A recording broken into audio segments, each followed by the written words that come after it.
दोस्तों आदाब अर्ज़ है, मैं अनीस अहमद खान हिंद वॉइस से आपसे मुखातिब हूँ। यूपी में जो चुनाव होने वाला है, आगे चुनाव आ रहा है, कुछ चंद महीनों के बाद ही चुनाव अनाउंस हो जाएगा और उसके बाद गहमा गहमी उसकी अभी से बड़ी हुई है। और तमाम पॉलिटिकल पार्टियाँ, छोटी बड़ी, बड़ी से बड़ी, प्रधानमंत्री से लेकर नीचे तक का एक जो कार्यकर्ता है, पॉलिटिशियन है, वो नज़रें जमाए हुए सिर्फ यूपी के चुनाव के ऊपर और बड़ी गहमा गहमी चल रही है। अभी मेरठ में, हापुड़ मेरठ के बीच में चंद्रशेखर आज़ाद जो हैं, भीम आर्मी के दलित नेता हैं, भीम आर्मी के संस्थापक हैं, और साथ ही उन्होंने अभी आज़ाद समाजवादी पार्टी बनाई जिसके तहत वो दलित और मुसलमानों को एक साथ लाना चाहते हैं। तो उन्होंने अपनी इस महासभा में कहा और 2022 का उन्होंने अपना एक चार्टर अनाउंस किया कि जिसमें उनको ये काम करना जो 2022 में, उसमें एक सबसे प्रमुख बात है जो आज तक किसी ने नहीं कही कि वो मुसलमानों को आरक्षण देंगे। अगर उनकी पार्टी यूपी में सत्ता में आती तो वो मुसलमानों को आरक्षण देंगे, रिजर्वेशन देंगे। ये बात उन्होंने कही।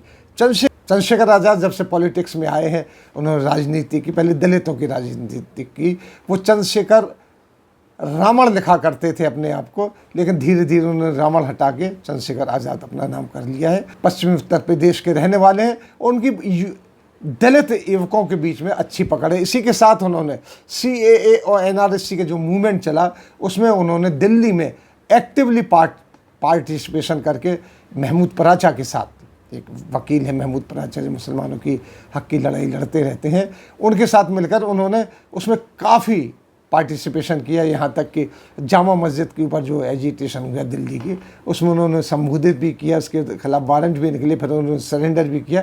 तो अब वो दलित और मुसलमानों की राजनीति करते हैं, कहते नहीं हैं, लेकिन उन्होंने पहली बार कहा कि अगर वो सत्ता में आए तो मुसलमानों को रिजर्वेशन देंगे। वो ये पहली बार बात कही उन्होंने, इतनी बड़ी बात कही है, ये चंद्रशेखर आज़ाद ने कही है।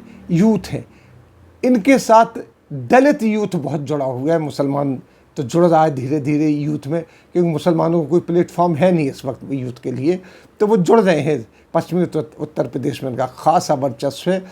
धीरे धीरे ये दिल्ली आते हैं या देवबंद जाते हैं, देवबंद के सेमिनरीज से, यानी जो वहाँ पे देवबंद की जो मदरसा है, वहाँ के मुतज़मीन हैं, जो भी लोग हैं, सर्वे सर्मा हैं, उनसे मिलते रहते हैं। जब मुस्लिम नेताओं से भी ये मिलते हैं। इस तरीके से ये इनका पहली बार ऐसा अनाउंसमेंट किया इन्होंने कि दलितों के साथ साथ मुसलमानों की बात कही इन्होंने कि हम अगर सत्ता में आए तो मुसलमानों को रिजर्वेशन देंगे। वैसे देखा जाए तो यूपी में जो पिछड़ा और दलित है, SC ST जिसको कहते हैं, वो 21.1% है और मुसलमान 20% है पूरी पॉपुलेशन के। और यूपी की सबसे ज़्यादा पॉपुलेशन बाकायदा के लोग कहा जाए तो, देखा जाए तो पाकिस्तान के बराबर यूपी की पॉपुलेशन है। वहाँ पर 11.50% जो है यादव हैं, 8.50% ट्राइबल हैं, साथ ही 20.5% दलित हैं। दलित वर्चस्व में है, हर पार्टी आती है वो दलित को ऊपर हाथ डालती है। अभी आप देखिए तो कांग्रेस ने वर्किंग कमेटी बनाई है, उसमें भी पूनिया जी को रखा, जो दलित हैं वो यूपी के लिए काम करेंगे।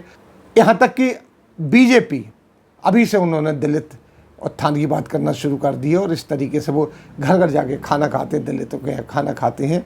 तो इस तरीके से ये बात चल रही है। लेकिन चंद्रशेखर आज़ाद ने अपना ट्रम्प कार्ड खेला है मुसलमानों को, जो कि यूपी की 20% है, सबसे बड़ी आबादी मानी जाती है यूपी में, अंडमान निकोबार के बाद। तो उसमें वो अब मुसलमानों के रिजर्वेशन की बात कर रहे हैं। देखिए उनका ट्रम्प कार्ड कहाँ तक सफल होता है, ये तो आगे चल के वक्त बताएगा, और इस उनके स्लोगन को कितने लोग लेते हैं। इसी के साथ हम आपसे लेते हैं विदा। अगले अंक में फिर हाजिर होंगे, तब तक के लिए दीजिए इजाज़त।